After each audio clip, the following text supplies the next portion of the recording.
Muy buenas tardes, soy Piga Fernández, coordinadora de Alianza GIS, y hoy, día en que conmemoramos internacionalmente el Día de las Enfermedades Raras y poco frecuentes, quiero darles a todos la más cordial bienvenida a este nuevo espacio de aprendizaje, de conversación, a este webinar que Fundación GIS México ha organizado en colaboración con Alianza GIS. Quiero partir agradeciéndole al doctor Miguel Rodríguez Morales, quien nos va a estar hoy día hablando precisamente sobre los diagnósticos de las enfermedades poco frecuentes.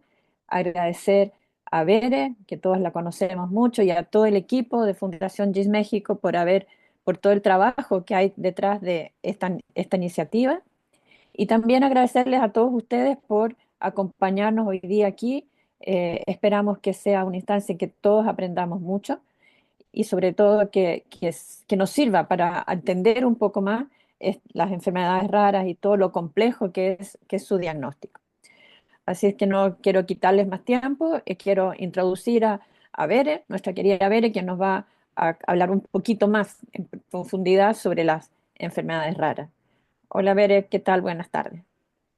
Buenas tardes, señora Piga. Muchas gracias por el espacio y pues efectivamente el día de hoy conmemoramos el Día Mundial de Enfermedades Raras y le llamamos que es una conmemoración porque es un día en el que en todo el mundo nos enfocamos en hacer divulgación y difusión sobre los padecimientos raros. Pero sin embargo, pues existen muchas organizaciones de la sociedad civil como nosotros y médicos que se enfocan todo el año en trabajar en pro del diagnóstico oportuno para personas que viven con un padecimiento poco frecuente o como una enfermedad rara. Al día de hoy sabemos que existen más de 7.000 enfermedades raras en el mundo. Sin embargo, menos del 5% tiene un diagnóstico oportuno y un acceso a tratamiento. Es importante que sepamos, ahorita el doctor Miguel nos va a explicar un poco sobre cuál es la odisea del diagnóstico. Sin embargo, es importante que entendamos, o seguramente todos nosotros los que estamos aquí reunidos sabemos, que el camino hacia un diagnóstico pues es una montaña rusa emocional, ¿no? Que involucra un gran desgaste físico, económico y emocional para el paciente y sus familias. La falta de investigación y la falta de espacios en donde se promueva la divulgación científica y la investigación para identificar de manera oportuna los padecimientos raros sigue siendo un área de oportunidad en nuestro país y en muchos países de Latinoamérica. Y es por esto que el día de hoy estamos reunidos aquí para hacer un poco de difusión y divulgación sobre la importancia del diagnóstico oportuno y cómo este impacta en la calidad de vida y en la supervivencia de las personas que viven con padecimientos raros o poco frecuentes. Y pues para eso tenemos el día de hoy de invitado, un gran invitado de honor, al doctor Miguel Rodríguez Morales. El doctor Miguel es médico genetista clínico formado en el Instituto Nacional de Pediatría en México. Cuenta con estudios de maestría en biomedicina y biotecnología molecular por el Instituto Politécnico Nacional y una alta especialidad en oftalmología genética por la Asociación para Evitar la Ceguera en México. Es autor y coautor de más de 16 publicaciones en revistas internacionales y pertenece al Sistema Nacional de Investigadores Nivel 1 y actualmente se encuentra como académico en materia de genética médica en la Facultad de Medicina de la Universidad Nacional Autónoma de México y es adscrito del Instituto Nacional de Pediatría de nuestro país. Doctor, qué gran honor tenerlo el día de hoy con nosotros. Muchísimas gracias por estar aquí y pues bueno, les cedo los micrófonos para que nos dé su ponencia, doctor. Bueno, pues muchas gracias a Piga primero por abrir estos foros y estos espacios para la divulgación en términos de acudir con alguien entrenado en el diagnóstico de este tipo de condiciones, pero sobre todo por formar este tipo de alianzas, ¿no? Y bueno, por supuesto a ti, Bere, que nos conocemos en una parte fundamental de las alianzas médicas que son justamente los laboratorios de investigación básica y de investigación que eventualmente nos responden preguntas a los clínicos y tanto la sociedad representada por la señora Piga, la parte de investigación y de los de las alianzas de pacientes a través de la Fundación GIST, pues en realidad todo esto permite que pues día a día se pueda llevar a cabo y generar conocimiento y llevar a cabo nuevos descubrimientos para permitir que estas enfermedades que son poco frecuentes pues se visualicen, ¿no? Hoy, como bien lo dijiste, se conmemora este día por ser, en realidad es el 29 de febrero, sin embargo, pues cada 4 años solamente se presenta este día. Es un día raro y pues justo por eso es que conmemoramos el Día de las Enfermedades Raras, ¿no?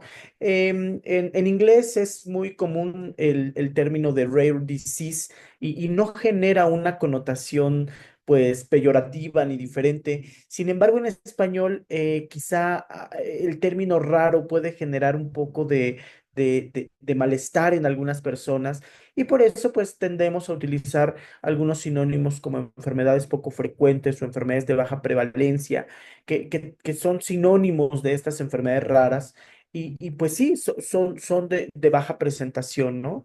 Entonces, me voy a permitir presentar unas diapositivas en donde quisiera compartirles un poco de cómo es que desde el punto de vista de genética llegamos justamente al fin de la odisea diagnóstica, pero al principio de una nueva era para ese paciente que está culminando la odisea diagnóstica, pero que en realidad está iniciando un camino de un seguimiento dirigido de acuerdo a la patología que está presentando, ¿no?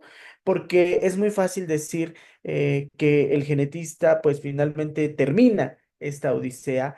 Sí, seguramente la odisea diagnóstica sí, pero inicia otra que conlleva el pronóstico, el tratamiento, los riesgos de repetición, ¿no? Entonces, como siempre, pues tenemos que hacer definiciones, ¿no? Y las definiciones nos sirven para tener datos brutos y para tener datos importantes y que se legisle a través de estos datos para que se pueda formar o llevar a cabo políticas en salud y que esto permita que los pacientes que presenten ciertas condiciones pues tengan determinados accesos, ¿no? Entonces, se ha consensuado en algunos países y se ha definido a una enfermedad rara, en Estados Unidos específicamente, como aquella que se presenta en menos de 200,000 personas, ¿sí? Si nosotros tomamos esta definición de manera muy puntual, estaríamos hablando de condiciones extremadamente raras. Europa y México, por el contrario, toman una definición que hablan de enfermedad rara, aquella que se presenta en uno por cada 2,000 habitantes, ¿no? De tal forma que bajo estas condiciones sabemos que en Europa aproximadamente el 4% de su población va a presentar una condición con las características que vamos a ver más adelante.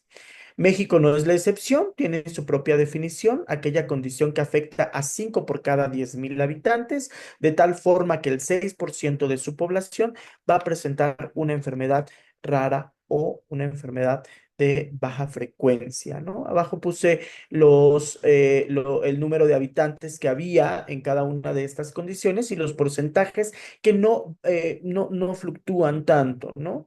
Entonces, ya que tenemos una definición de una enfermedad rara, de una enfermedad baja, poco frecuente, necesitaremos saber otros datos duros, ¿no? Ya dijimos, uno por cada 10 personas van a presentar una enfermedad de baja prevalencia. Al menos 400 millones de personas en el mundo, sumando a este uno por cada 10, van a tener esta condición o alguna de estas condiciones. El 95% no tienen hasta este momento una terapéutica dirigida. Sin embargo, el hecho de que no tengan una terapia dirigida no quiere decir que no tengan derecho al acceso a la salud y que tengan derecho al acceso a un bienestar. Hablando de bienestar, no solamente estamos hablando de terapia curativa o de terapia que evite la aparición de la enfermedad, pero muchas de estas necesitan un equipo multidisciplinario que incluye el médico genetista, dentro de los cuales, pues, hasta el 95%, repito, no hay una terapéutica específica.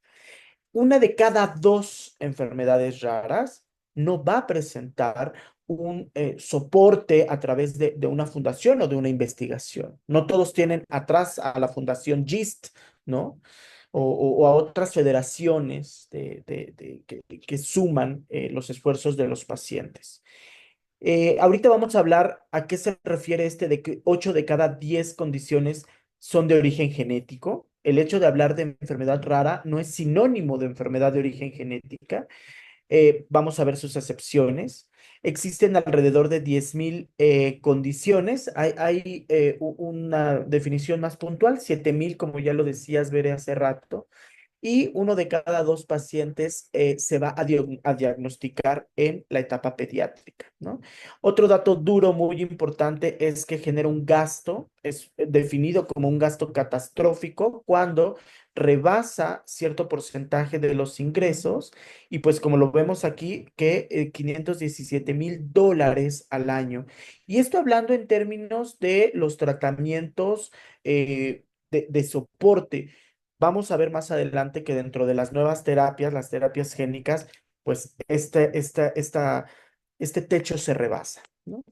En México tenemos un listado de condiciones que desafortunadamente no abarcan ni el 1% de las enfermedades raras, pero bueno, finalmente ya hay una lista de aquellas que se consideran como enfermedad poco frecuente y pues no abarcan las más frecuentes de las enfermedades raras, pero bueno, ya se hizo un primer esfuerzo. Hay aquí una lista específicamente de algunas condiciones que pues tienen tratamiento.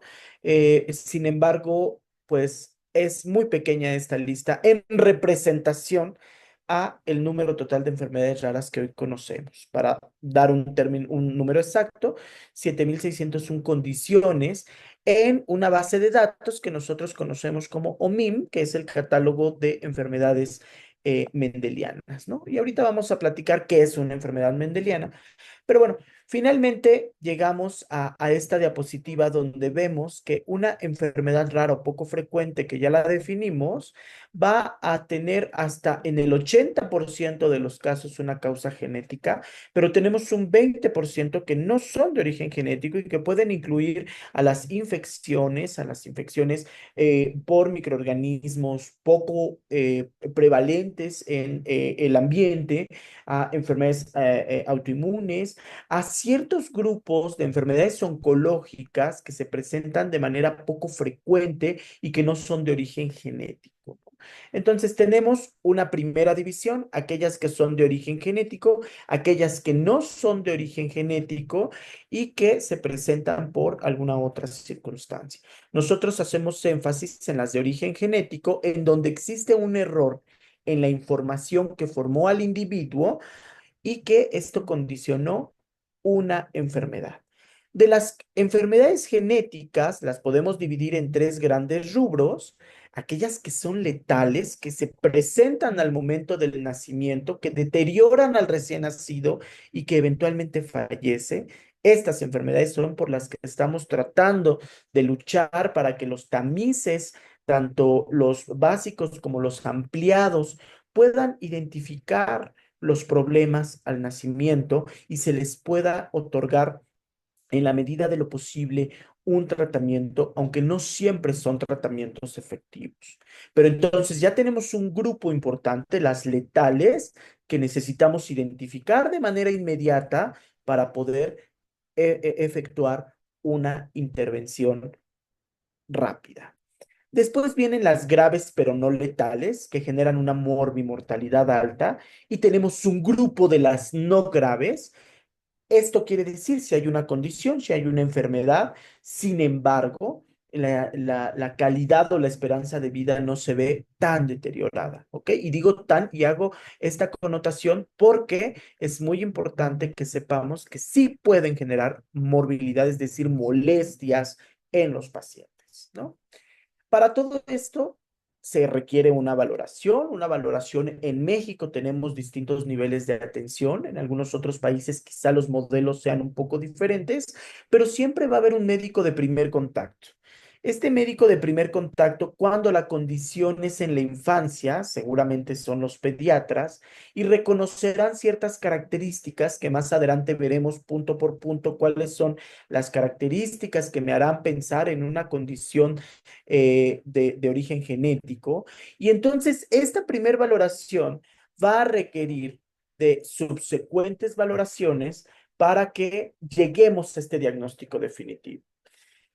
Ahora, este primer médico de primer contacto necesitará un equipo multidisciplinario con ciertos especialistas y estos especialistas a su vez necesitarán aterrizar ese diagnóstico que muchas veces no se logra culminar, sino hasta que se llegue a un abordaje molecular, es decir, de la información genética que tiene este individuo. Y para eso entra la especialidad en genética. Es decir, que por cada enfermedad rara y por cada enfermedad poco frecuente que se presenta en la infancia, se habla en los artículos ya clásicos que hay un tiempo de entre 5 y 10 años para llegar a este diagnóstico.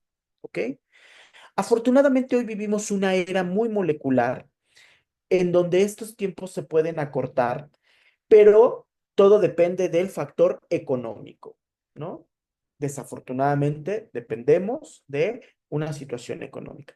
Y entonces, el diagnóstico que ya se realizó va a podernos guiar sobre cómo le va a ir al paciente que está siendo afectado por una enfermedad poco frecuente y vamos a poder dirigir el tratamiento ya sea específico o no específico. Insisto, específico cuando ya la condición genética tiene un medicamento que atenúe, disminuya o cure la enfermedad. No específico darle a este paciente todas las condiciones de calidad de vida y de soporte de la calidad de vida para que tenga un una vida sin dolor, una vida que no tenga que estar teniendo las consecuencias propias de su enfermedad. ¿Siempre lo logramos? No, pero se trata de formar este equipo. Y a eso me refiero con un tratamiento no específico. Y por último, por último, en la parte de genética, lo que queremos es evitar la repetición de esta condición y hablamos de prevención.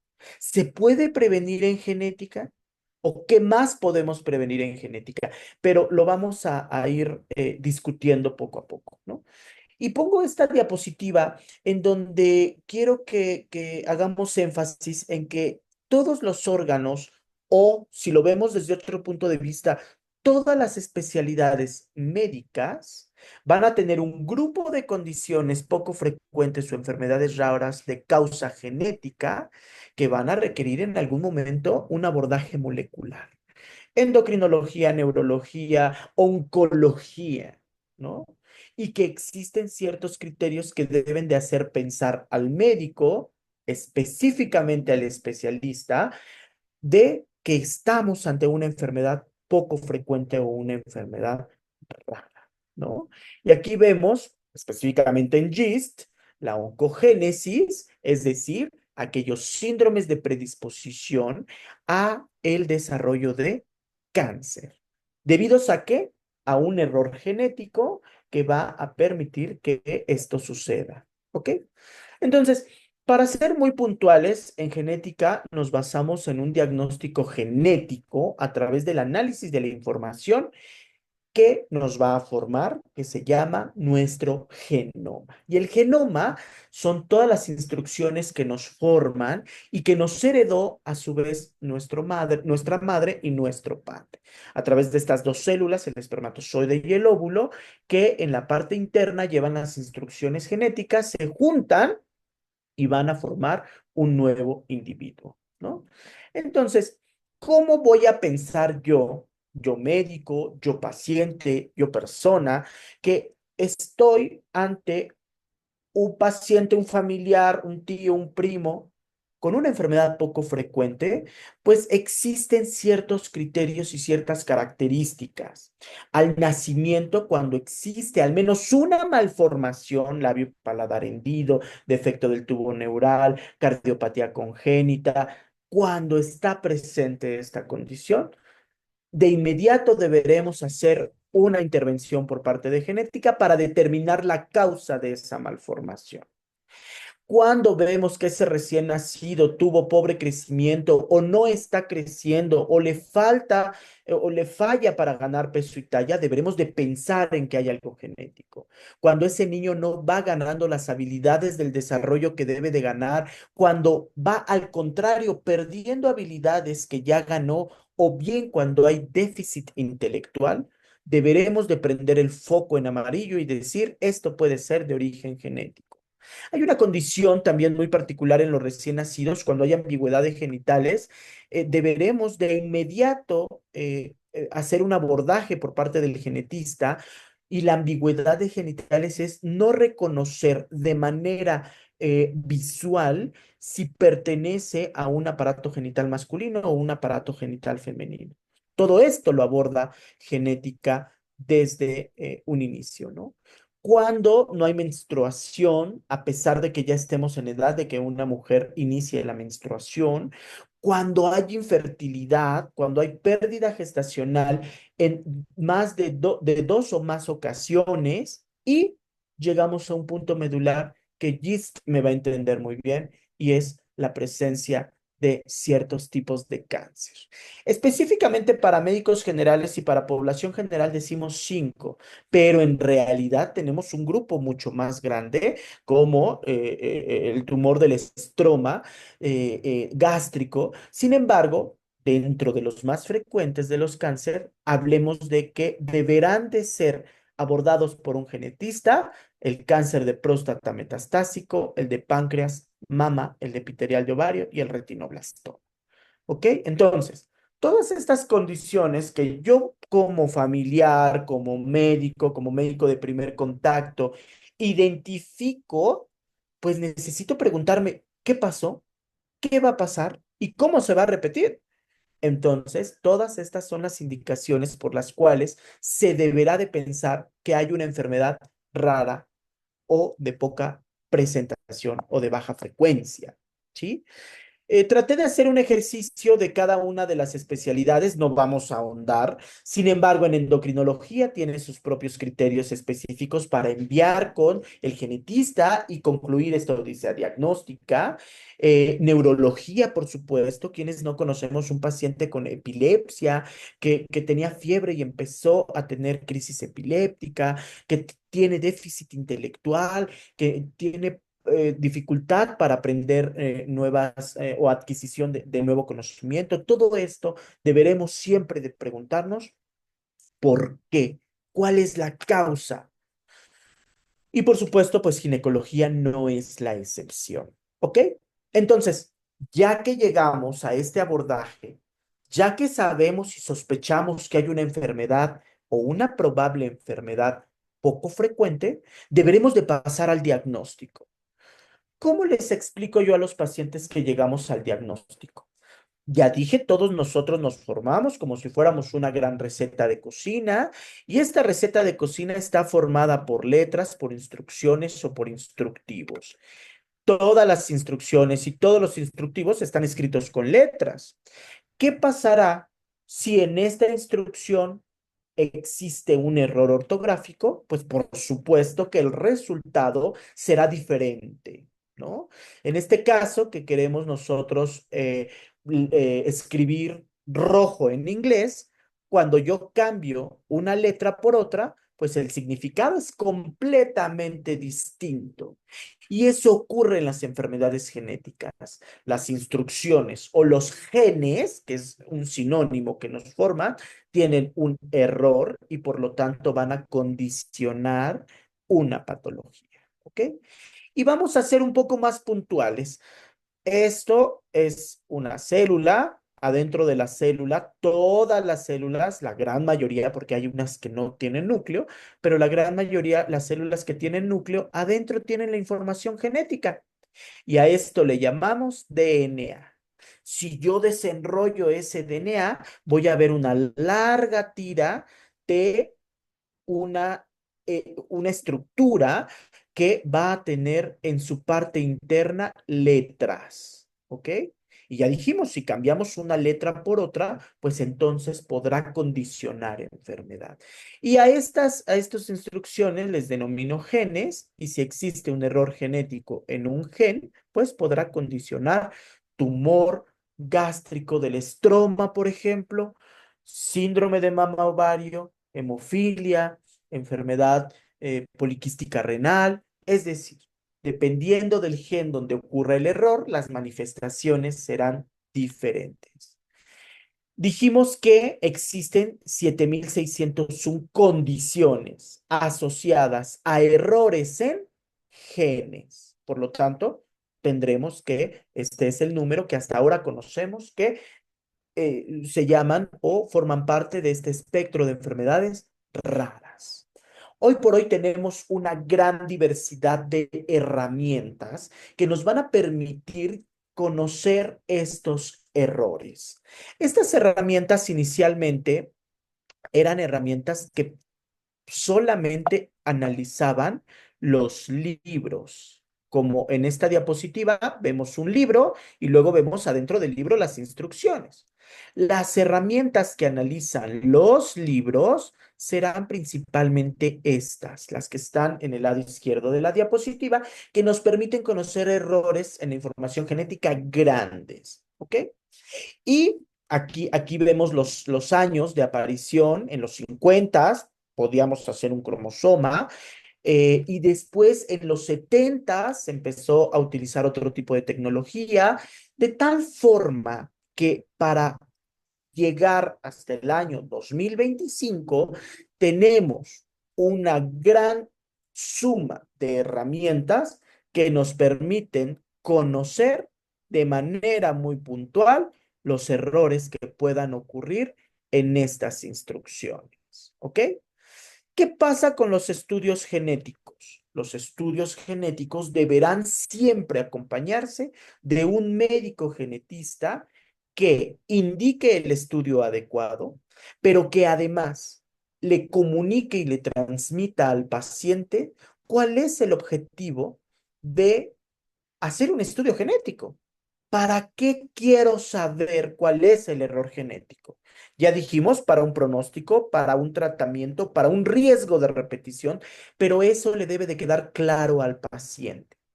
Además, deberemos de entender que este genoma que yo les estaba presentando aquí como este tachecito que en realidad es un cromosoma, conocemos gran parte, como el fondo marino, yo les digo a los pacientes, pero hay una parte del fondo marino que es muy oscura, muy negra, muy difícil de acceder y que aún, a pesar de que tenemos estas metodologías de altísimo rendimiento, tenemos un pequeño grupo de condiciones, o mejor dicho, de información que no podremos analizar.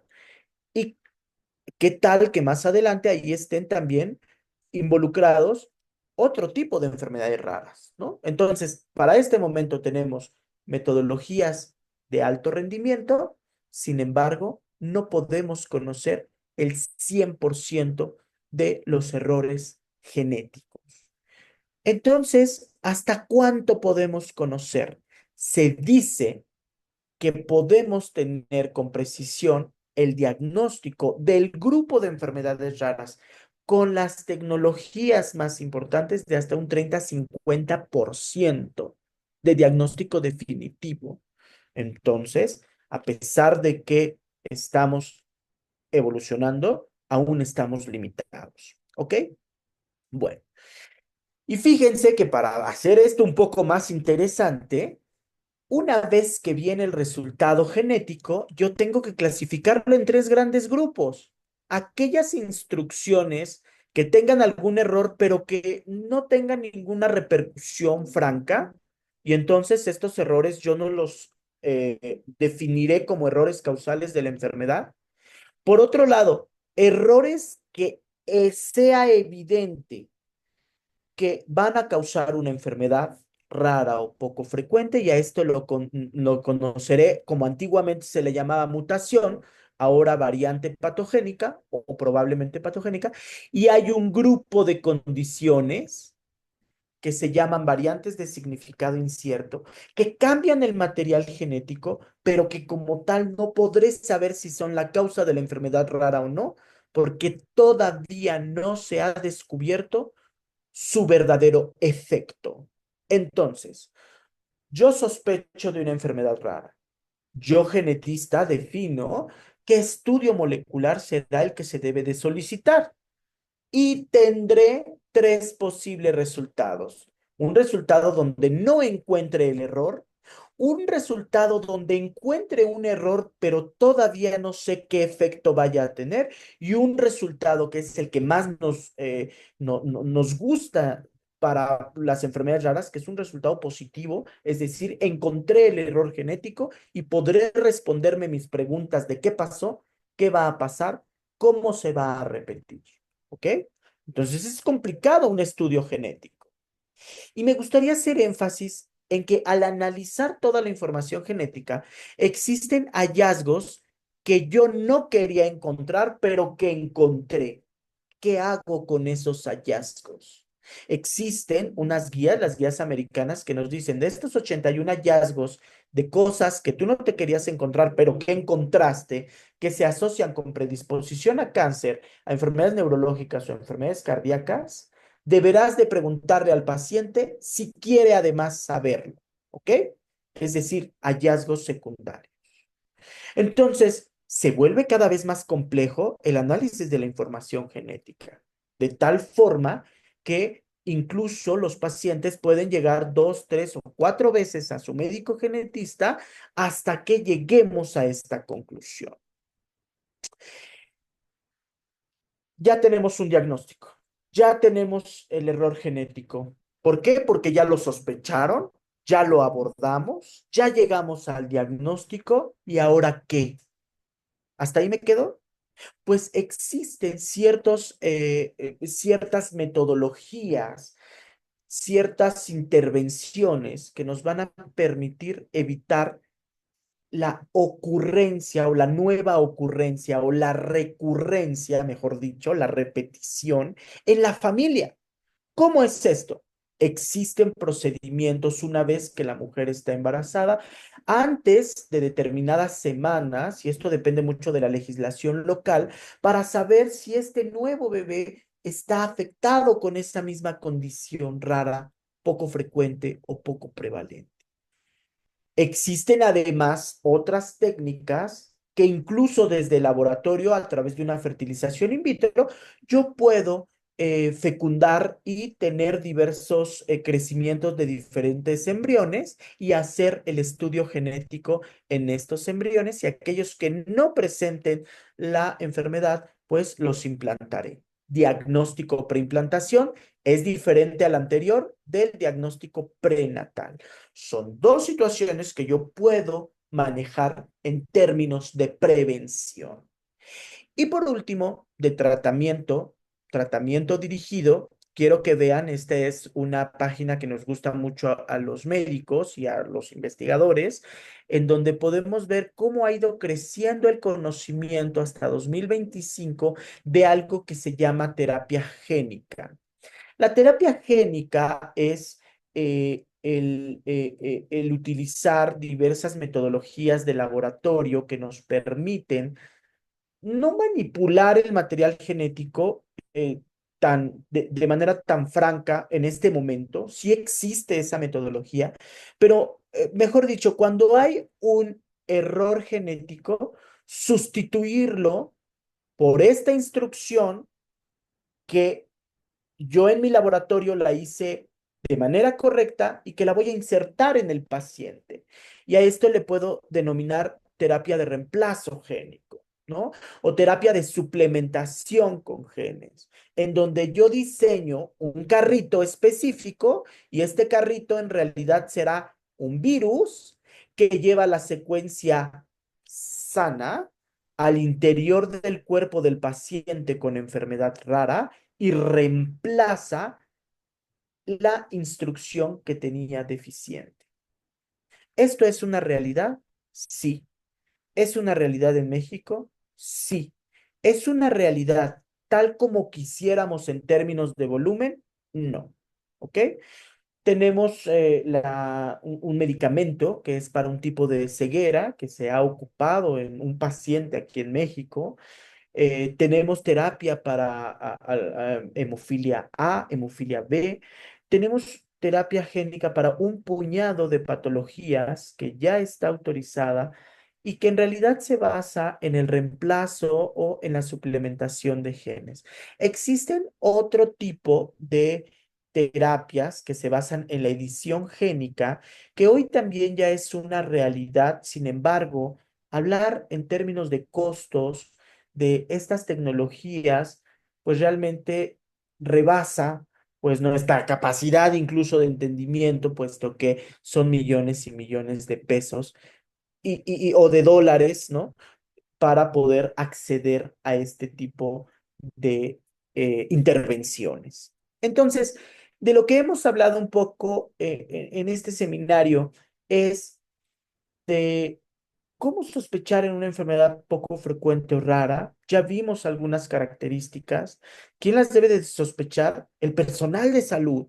Por lo tanto, debemos de sensibilizar al personal de salud. Por lo tanto, para eso existen este tipo de días, de seminarios, de campañas de difusión, que la sociedad civil nos está ayudando demasiado para poder difundir, pero además hay una responsabilidad para la sociedad en donde si yo estoy viendo que algo no está siendo acorde en mi paciente, en mi familiar, en la persona que yo conozco, debo de exigir la atención y una atención de calidad. Entonces, estamos el sector salud, la sociedad civil, las organizaciones de la sociedad civil y que a su vez deberemos de permear en los distintos modelos políticos para que se puedan legislar políticas para que entonces podamos tener acceso a una salud de calidad, ¿no? Eh, a partir de eso, pues entonces, ya que se sospechó, tenemos un diagnóstico a través de herramientas moleculares que no son fáciles de interpretar, que deberán de ir acompañados de un genetista. Una vez que haya un resultado, hay una serie de acciones. La odisea diagnóstica la termina el genetista, pero inicia la odisea de la procuración, de la prevención, de la promoción de la salud de ese paciente, que de por sí ya tiene una enfermedad poco frecuente, ¿no? Y posteriormente vendrán pues los tratamientos dirigidos, no dirigidos y el acompañamiento al paciente, pero también a la familia, porque las enfermedades raras no solo afectan al individuo, sino que además crean un ecosistema en una familia que necesitará también ser atendida, entrenada, deberá saber qué está pasando y levantar la voz cuando la tenga que levantar, porque este tipo de enfermedades raras, el paciente o la familia se llega a sensibilizar tanto que muchas veces incluso puede saber más que el personal sanitario y les tocará entrenar al personal sanitario no sensibilizado, ¿sí? Entonces, pues las enfermedades raras en realidad ocupan de un equipo que el médico atenderá en la cabecera del paciente, pero detrás de esto hay una serie de actores importantes para poder culminar la odisea diagnóstica, como son los investigadores, las personas que trabajan en laboratorios en el desarrollo de fármacos, de nuevos tratamientos, y eventualmente este cúmulo de personas, pues hará posible que se pueda llegar a concluir la odisea diagnóstica, ¿no? Entonces, este es el mensaje que quería yo transmitirles, cómo es que hacemos nuestra tarea en cuanto a las enfermedades raras, qué son las enfermedades raras, cómo se abordan, cómo se tratan, cómo se diagnostican y por qué es necesario hacerlas evidentes y que sea de alta difusión su abordaje, conocimiento diagnóstico para un pronóstico y riesgos de repetición.